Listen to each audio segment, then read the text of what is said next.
સરકારની 12મી ચિંતન શિબિર વલસાડના ધરમપુરના શ્રીમદ રાજચંદ્ર આશ્રમમાં યોજાઈ રહી છે। 3 દિવસ સુધી ચાલનારી આ શિબિરનો આજે બીજો દિવસ હતો। દિવસ દરમિયાન અનેક વિષયો પર ચર્ચાઓ અને સેમિનારો યોજાઈ છે। જો કે સમય મળતા રાજ્યના મંત્રીઓ અને અધિકારીઓ હળવાશની પણ માણે છે। આજે રાજ્યના મુખ્યમંત્રી ભૂપેન્દ્રભાઈ પટેલ અને નાયબ મુખ્યમંત્રી હર્ષ સંઘવીએ હળવાશની પળો માણી હતી અને આદિવાસીઓના જાણીતા વારલી પેઇન્ટિંગ પર હાથ અજમાવ્યો હતો। આ સાથે જ કેટલાક હેન્ડીક્રાફ્ટની વસ્તુઓ બનાવતા પણ તેઓએ શીખ્યા હતા। આમ વાંસની હસ્તકલા સહિતના પરંપરાગત વસ્તુઓ બનાવવા હર્ષ સંઘવીએ પ્રયાસ કર્યો હતો। આ ચિંતન શિબિરમાં રાજ્યના મંત્રીઓ અને અધિકારીઓ રાજ્યના વિકાસના રોડમેપની ચર્ચા વિચારણા સાથે કોમન મેનની જેમ સમય પણ વિતાવે છે। आदिवासी क्षेत्रों की पहचान है वारली पेंटिंग और वारली पेंटिंग के माध्यम से आज चिंतन शिविर में मेरी ये बहनों के साथ साथ मेरे साथी मंत्री भी आज उनके साथ हाथ बटा रहे हैं। ख़ास तौर पे आदिवासी क्षेत्र की बहनों जितनी अच्छी तरह से तो हम ये काम नहीं कर पाए, लेकिन उनके साथ खड़े रह के वारली पेंटिंग को और देश और दुनिया तक पहुंचाने के लिए क्या कर सकते हैं, उसके लिए ज़रूर से हमने हाथ बटाए हैं। चिंतन शिविर में ये बहुत ही अच्छा प्रयास किया है। श्रीमद राजचंद्र आश्रम द्वारा इसी प्रकार से अगरबत्ती का काम हो, वास की टोपली हो या फर्नीचर्स हो या फिर वारली पेंटिंग हो और भी कई कामों के साथ ये क्षेत्र के लोगों को रोजगारी देने का प्रयास आश्रम द्वारा चल रहा है। वो अद्भुत है, बहुत ही अच्छा प्रयास है। मैं उनको अभिनंदन देता हूँ। मैं मेरी सभी आदिवासी बहनों को उनकी ये कला के लिए भी बहुत बहुत अभिनंदन और उनको आभार मानता हूँ।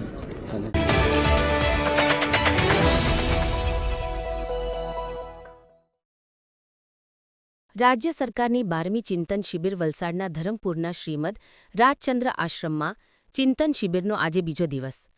બીજા દિવસે ચિંતન શિબિરમાં કેન્દ્ર સરકારના કેબિનેટ સેક્રેટરી ટી.વી. સોમનાથન પણ રહ્યા ઉપસ્થિત। ભારતના આર્થિક વિકાસ અને સરકાર દ્વારા સુશાસનની વ્યૂહરચના પર આપ્યું માર્ગદર્શન। રાજ્યના મુખ્યમંત્રી ભૂપેન્દ્રભાઈ પટેલ, નાયબ મુખ્યમંત્રી હર્ષ સંઘવી અને રાજ્યના સનદી અધિકારીઓ પણ રહ્યા ઉપસ્થિત। બીજા દિવસે સરકારના મંત્રીઓ અને અધિકારીઓ વચ્ચે ગ્રુપ બેઠકો યોજાઈ। વિવિધ મુદ્દે મંત્રીઓ અને અધિકારીઓ વચ્ચે ચર્ચા વિચારણા કરાઈ।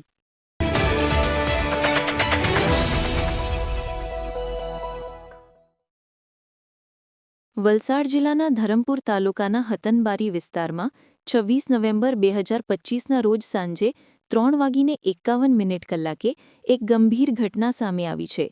108 એમ્બ્યુલન્સ નંબર GJ18GB 9494 પર એક અજાણ્યા વ્યક્તિ દ્વારા કોઈપણ કારણ વગર અચાનક હુમલો કરવામાં આવ્યો હતો। એમ્બ્યુલન્સ ફરજ પર હતી ત્યારે આ ઘટના ઘટતા 108ના પાયલોટે તરત જ 112 કંટ્રોલ રૂમને જાણ કરી હતી। માહિતી મળતા જ 112ની ટીમ, પાયલોટ આશીષભાઈ, પોલીસ ઇન્ચાર્જ લતાબેન અને હોમગાર્ડ જવાનો તાત્કાલિક સ્થળ તરફ દોડી આવ્યા। ઘટનામાં સામેલ ગાડી ચાલકને પકડવા ટીમે ફિલ્મી દ્રશ્યોને ટક્કર આપે તેવી ઝડપે પીછો કર્યો। માત્ર થોડા જ મિનિટોમાં પોલીસ ટીમે શંકાસ્પદ ગાડી શોધી પણ કાઢી હતી। આ સમયે સ્કૂલ છૂટ્યાનો સમય હોવાથી રસ્તા પર બાળકોની ભારે અવરજવર હતી। છતાં ગાડી ચાલકે સ્કૂલના બાળકોના જીવને જોખમમાં મૂકી બેફામ ગતિએ ગાડી દોડાવી હતી। 112ની ટીમ સતત તેની પાછળ દોડતી રહી, પરંતુ આરોપી વધુ ઝડપથી ભાગવા પ્રયાસ કરતા એક ઘર પાસે ગાડી મૂકીને ફરાર થઈ ગયો। પોલીસે ગાડી કબજે લઈ વધુ તપાસ શરૂ કરી છે। 108 જેવી જીવદાયી સેવાઓ પર હુમલો ગંભીર ગુનો માનવામાં આવે છે અને આરોપીને ઝડપવા પોલીસે સઘન શોધખોળ હાથ ધરી છે। ઘટનાના વધુ અપડેટ મળતા જ માહિતી જાહેર કરવામાં આવશે।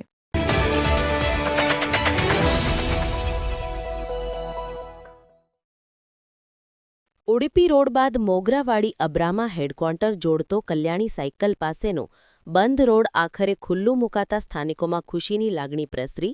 સાંસદ ધવલ પટેલની રેલ મંત્રી અશ્વિની વૈષ્ણવને કરેલી રજૂઆત ફળી ત્યારે રોડ ખોલવાની કામગીરી થતાં સ્થાનિક ચૂંટાયેલા સભ્યોએ એકબીજાને મીઠાઈ ખવડાવી ખુશી વ્યક્ત કરી હતી।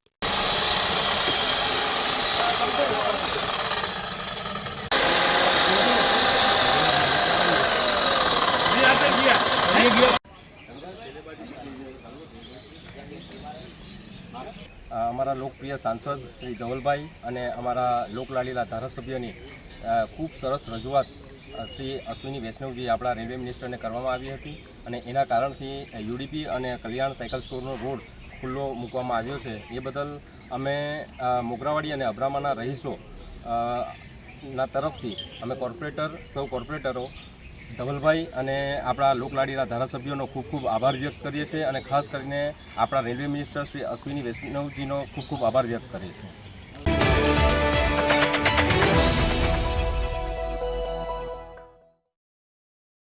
વલસાડ નગરે જૈન સમાજના કોઠારી પરિવારની 2 યુવા દીકરીઓ સંસારના સુખ, વૈભવ અને મોહમાયા છોડીને જૈન દીક્ષા અંગીકાર કરશે. તારીખ 29/11/2025ના રોજ વર્ષીદાનનો વરઘોડો વલસાડના રાજમાર્ગ પર નીકળશે અને બંને દીકરીઓ દાન સ્વરૂપે વર્ષીદાન કરશે અને તારીખ 30/11/2025ના રોજ વલસાડની ખીમચંદ મૂળજી સ્કૂલના ગ્રાઉન્ડમાં જૈનાચાર્ય પરમ પૂજ્ય ધર્મધુરંદર સુરેશ્વરજી મહારાજ સાહેબના હસ્તે બંને દીકરી જૈન દીક્ષા અંગીકાર કરીને સંસારના સુખોને છોડીને પ્રભુ મહાવીરના બતાવેલા માર્ગ પર પ્રયાણ કરશે.